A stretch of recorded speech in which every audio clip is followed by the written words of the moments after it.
Bomba dell'ultimo minuto, tifosi del Napoli. Un'altra scossa di mercato sta prendendo forma, con il club che sta pianificando rinforzi immediati e strategici per il futuro. Per non perdere nessun dettaglio, iscriviti subito al canale e attiva la campanella per seguire tutti gli aggiornamenti. Lasciate un like e mostrate il vostro sostegno mentre analizziamo i dettagli di questo vertice decisivo. Secondo l'Asterisco Gazzetta dello Sport Asterisco, venerdì scorso Antonio Conte, Aurelio De Laurentiis, Andrea Chiavelli e Giovanni Manna si sono incontrati a Roma per discutere del mercato del Napoli. Tra i temi affrontati: il progetto di portare un difensore centrale a gennaio e le trattative a lungo termine per i rinforzi della prossima estate. Tra i nomi nel mirino del Napoli ci sono Kenneth Taylor dell'Ajax e Biol dell'Udinese.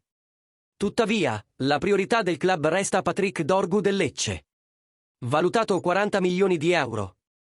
Il Napoli sarebbe disposto a scendere fino a 35 milioni per evitare un'asta e assicurarsi l'ala.